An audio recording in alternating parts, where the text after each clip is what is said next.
This is a time in history where it's not enough to know. This is a time in history to know how. It's to know how to do it. Learning is making new synaptic connections. That's what learning is. Research shows that you pay attention and learn something new and you repeat it just for an hour, you're going to double the number of connections in your brain. That's a lot, 1,600 to the 3,200 connections. That's a lot of extra connections. But if you don't review it, if you don't think about it, if you don't repeat it, those circuits prune apart within hours or days. So if learning is making new connections, then remembering is maintaining and sustaining those connections. You got to review it. It's so much easier to forget than remember when it comes to this stuff, and it's a constant process. So then, if they can get their behaviors to match their intentions, and they have a new experience. Experience enriches the philosophical circuits in the brain, but when those neurons string into place, the brain makes a chemical. And that chemical is called a feeling or an emotion. When you start feeling unlimited, when you start feeling worthy, when you are having an experience that causes you to be more in love with life, it is that chemical release from the limbic brain that teaches your body chemically to understand what your mind has intellectually understood. So if knowledge is for the mind, experience is for the body, and in that moment the person's embodying the truth of that philosophy, and now they're selecting and instructing new genes from the experience because the chemistry that's coming from the environment is information. And so genes make proteins, and all of a sudden they start wearing a different body. Repeat it over and over again. Do anything over and over again. Neurochemically, you'll condition your mind and body begin to work as one. Do it enough times, now your body will know better than your conscious mind. Now it's innate in you. Now it's second nature. Now it's simple. Now you know that you know. You may not know how you do it. You don't know how, but you can do it because it's subconscious now. So now that implicit memory, now you're mastering that knowledge. You're mastering the philosophy. You're becoming the knowledge. You're embodying it so much so that it's automatic, it's effortless, it's easy. Because if not now, when? Now is the new later, and let's do it now, right? Yes. So then what we learned when we started studying brains, well, we were doing pre and post measurements, and we've got thousands and thousands of brain scans. We have real-time brain scans too, and when I started seeing people whose brains were getting worse during a meditation, I said to them, what are you doing in there? And 100% of the time, they were analyzing their life or themselves within some disturbing emotion. And if emotions are the record of the past, and those emotions are derived from the hormones of stress, they were thinking in the past.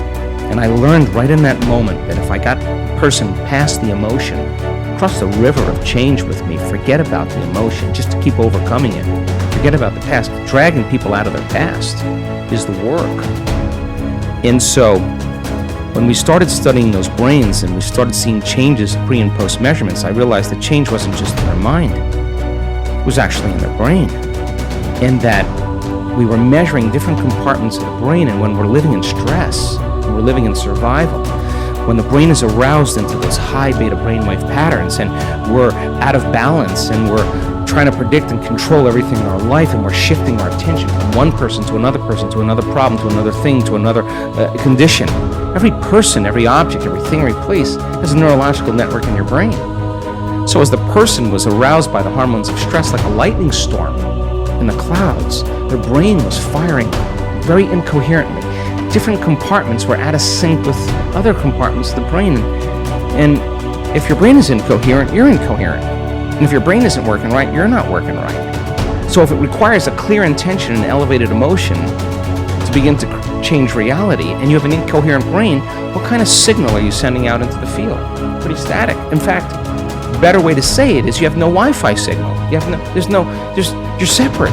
And the hormones of stress create separation. And when you're sitting in a staff meeting and you're looking at that person and you just want to punch them in the head, or you want to throttle them in some reason, or you're angry on traffic and you're turning on those hormones, you're stepping on the gas. But at the same time, you can't fight, you can't run, you can't hide, you're stepping on the brake.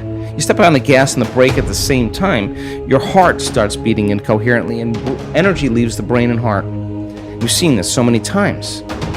So then, if the thought is the electrical charge in the quantum field, and the feeling is the magnetic charge, and how you think and how you feel creates your state of being, then we got to get energy right into this center right here. Because if you're going to believe in that future, that you're imagining with all of your heart, it better be open and activated. And we got to teach people how to create heart coherence. What's the connection between your physical body and this consciousness? There is a vibration that gathers enough momentum that it becomes thought. And at the point that it becomes thought, and let's call that thought a manifestation, because it was vibration and now it's thought. Now it's something recognizable by your consciousness. So when that thought occurs, then the emotional response comes, because there's already a thought. Your inner being is vibration that is projecting in such a powerful way that if you could read the vibration, if you could translate the vibration, Esther's getting these vibrations at an unconscious level and translating them into full-blown sentences. And so there is a very powerful thought vibration that is a very large manifestation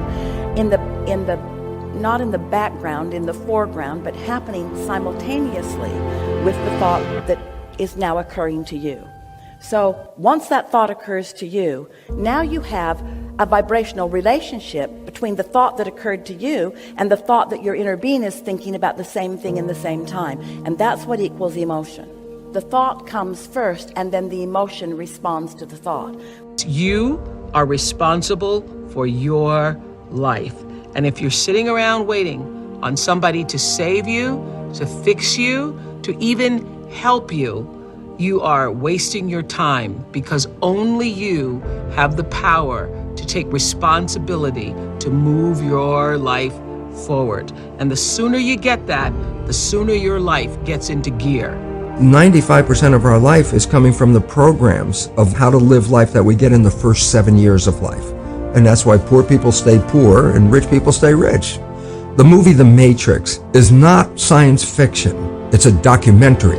Every human, and it's a fact, every human first 7 years is download a hypnosis. The brain of a child under 7 is in a lower vibrational frequency. When you put wires on a person's head, you read electroencephalograph, reading brain activity. A child below 7 has a lower vibration than consciousness. It's called theta. Theta is imagination. Oh, that's how kids play tea party with mud pies, but to them it's a real thing. A kid rides a broom, it's a horse. That's theta, imagination. Theta is also hypnosis. And the idea is this: before you can become conscious, if you don't have any programs, what are you going to be conscious of? So nature makes the first 7 years. What kind of programs are required to live on this planet? I say, how do you get them? Theta is hypnosis. You just watch. You watch your parents, you watch your siblings, and your community, because you have to learn how many 100,000 rules. Think about it. Just to be a functional member of a family and a functional member of a community, there are rules. Teach an infant these rules. You don't have to. First 7 years, they observe it and just download it. And then I say, why is it relevant? Because this is the unfortunate fact. 95% of our life comes from those programs in the subconscious. Every day, only about 5% of the life are you using conscious, which is creative. 5%. And you don't see it because it's called subconscious, below conscious. And the Jesuits, for 400 years, they were boasting. People didn't understand. They say, give me a child until it's 7 and I will show you the man. They've been saying that for 400 years because they knew 7 years was the program period. And 95% of your life after that will be whatever that program is. A child isn't functioning in consciousness until after 7. Before 7 is direct record. Whatever you just said, I just recorded it. So if the parent gets mad at the child, says, you don't deserve that, you don't deserve this, go. The child is not consciously understanding what you mean. Child's just recorded, I do not deserve. Now, if I hear that several times, especially in an emotional situation, because that downloads it faster. Now I'm 40, 50 years old. What is my behavior 95% of the time? And the answer is, well, it comes from the program. I do not deserve. Well, that means unconsciously I will sabotage myself to make sure that the program is correct. I'm making the program true by adjusting the behavior to meet the program. If you don't program yourself, life will program you.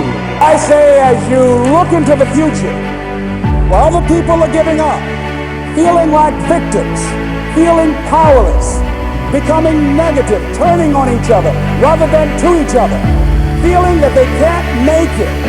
Be ye not conformed to this world, but be ye transformed by the renewing of your mind, with the mindset of that it's possible.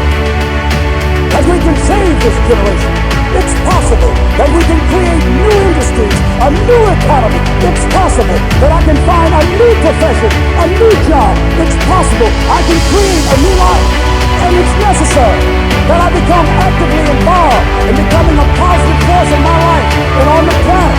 And it's me, yes, it's you, it's all of us, pulling together, working together to create this brand new future. And it's going to be hard. Easy is not an option.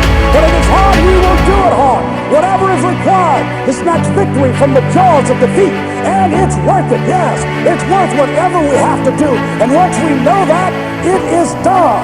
It is done. It is done.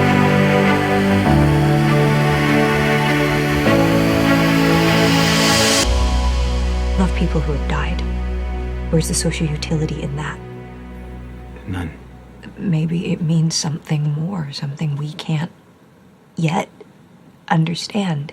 Maybe it's some evidence, some artifact of a higher dimension that we can't consciously perceive. I'm drawn across the universe to someone I haven't seen in a decade, who I know is probably dead. Love is the one thing we're capable of perceiving that transcends dimensions of time and space.